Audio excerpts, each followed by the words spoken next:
आगे बैठेगा।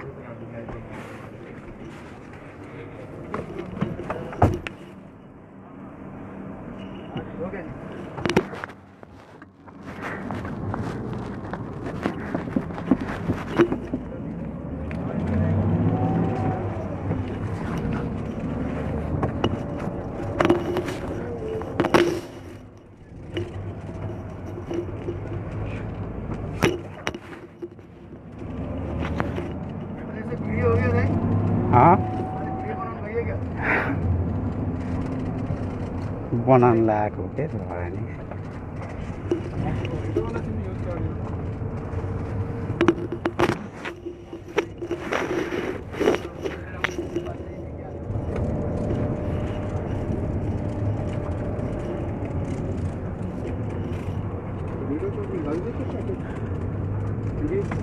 Redo MB का डेली का कोई है पता? नहीं जियो रीडो का कोई पता नहीं चलता ना।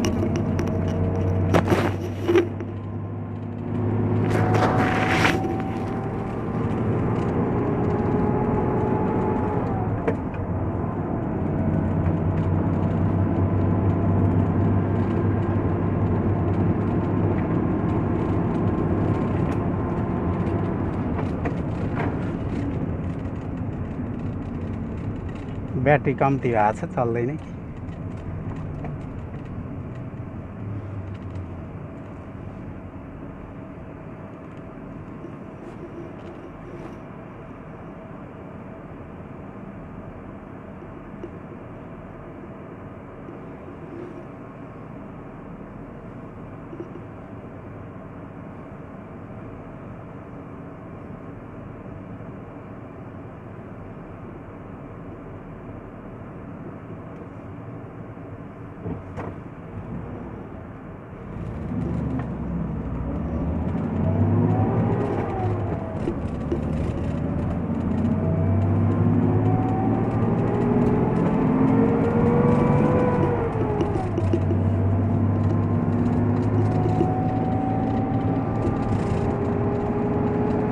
अगाडिको रेम्बो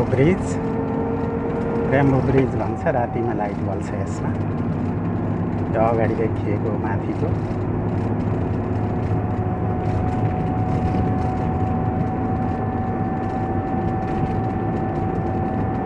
डफना सिटीबाट वंशलालली जाँदैछौँ हामी। भर्खरै अफिस छुटेर चाहिँ रुमतर्फ, होस्टेलतर्फ लाग्दैछौँ।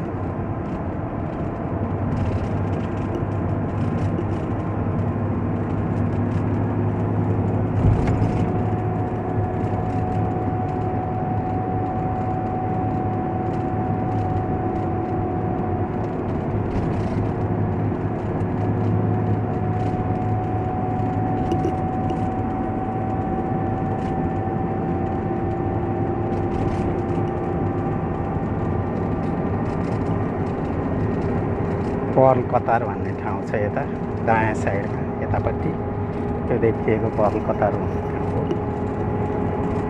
आज अलिक धुवालो लागेको छ। यहाँ बिस्तारै बिस्तारै चरणमा गरेर लकडाउन खोल्दै जानाले अहिले गाडीहरू बाक्लो छ सडकमा।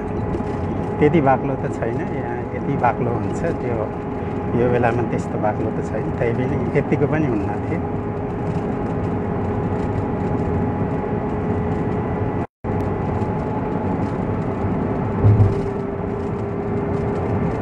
ब्रिजको मुनि छिर्दैछौँ। नेटवर्क चल्छ कि चल्दैन यहाँ।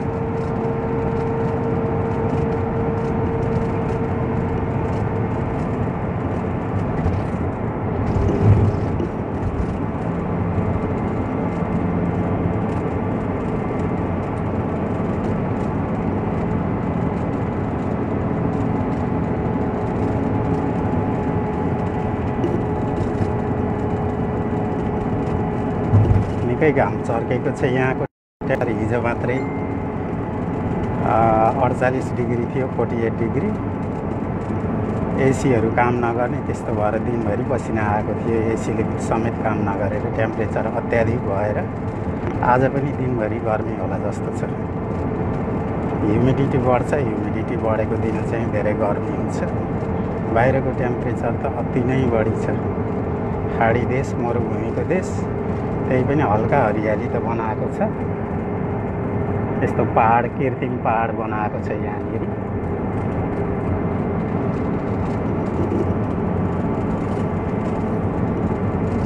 लुसेल सिटी छ, त्यो अगाडि देखिएको लुसेल सिटी हो। जिगजग टावर, यो दुईटा बाङ्गोटिङ्गो टावरहरू छन्।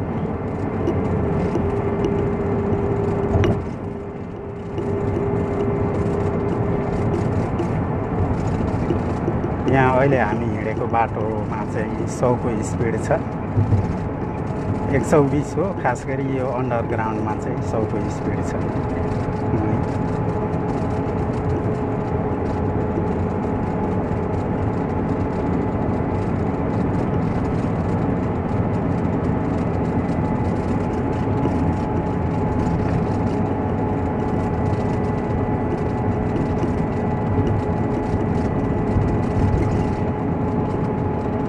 यही छ लगुना मल छ, यो जिगज्याग टावरको यतापट्टि। र त्यता चाहिँ अरू सिटीहरू बनाउँदैछ, काम सकिएको छैन। यतापट्टि समुद्र छ।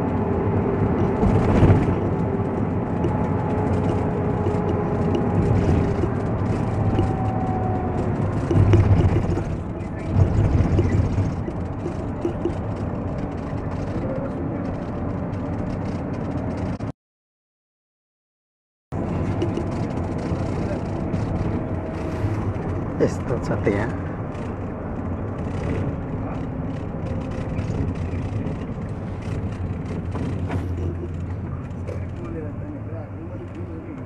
अगाडिको सिटमा बसेको छु भिडियो बनाउनको लागि,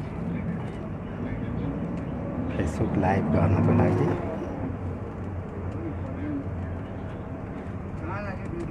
यहाँ पनि एकदम स्ट्रिक्ट छ, मास्क नलगाइकन चाहिँ बाहिर हिँड्न हुँदैन, पेनाल्टी लाग्छ, जरिवाना लाग्छ। यहाँ एप्लिकेसन एतराज भन्ने एप्लिकेसन चाहिँ हरेकको साथमा हुनुपर्छ, मोबाइल एप्लिकेसन। त्यसैले को मान्छे कहाँ गयो भन्ने यो कोरोनाको ट्र्याक गर्छ।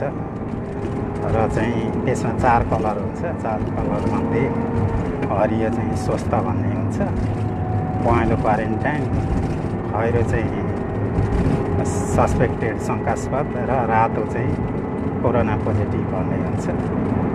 त्यो चाहिँ देखाउनुपर्छ हरेक अफिसहरूमा। त्यो र टेम्परेचर चेक गर्नुपर्छ। अफिसदेखि लिएर जहाँसुकै कार्यक्षेत्रमा त्यस्तो खालको चाहिँ नियम छ यहाँ। त्यो भएन भने कहीँ पनि छिर्न पाइँदैन। पहिले हाइवेमा चाहिँ पुलिसले चेक गर्थ्यो, अहिले जहाँसुकै चाहिँ कार्यक्षेत्रमा चाहिँ कम्पलसरी गराएपछि, कार्यक्षेत्र या मार्केट जेसुकै जहाँसुकै पनि कम्पलसरी गराएपछि हाइवेमा रोकेर पुलिसले गाडी चेक गर्न छोडेको छ। जरुरी पनि छैन, किनभने गन्तव्यमै चेक गर्ने भएपछि बाटोमा चेक गर्ने जरुरी भएन। जहाँ भए पनि एक ठाउँमा गएर त्यो जाने ठाउँमा चाहिँ पुगेपछि त त्यहाँ त जसको पनि चेक भइहाल्छ। यहाँ हाम्रो स्टाफहरूलाई उठाउने 2 जना छन् बाहिर, इजिप्सियन र सुडानी। इजिप्सियनहरूलाई नि यहाँबाट अब बाई गर्दैछ पुरै इजिप्सियन नागरिक सिटिजनहरू। 2टा देशको कूटनीतिक सम्बन्ध बिग्रेर अब सबलाई चाहिँ घर पठाउँदैछ। यहाँ कसैलाई पनि बस्न नदिने भनेको छ। कति त गइसक्यो हाम्रै कम्पनीको पनि, कति चाहिँ अझै वेटिङमा छन्। यो गल्फ क्लब भन्छ यसलाई, गल्फ खेल्ने क्लब। बहुत ठुलो एरिया छ यतापट्टि, चौर छ भित्रपट्टि ठुलो, अझै बनाउँदैछ। विशाल एरिया छ गल्फ क्लबको।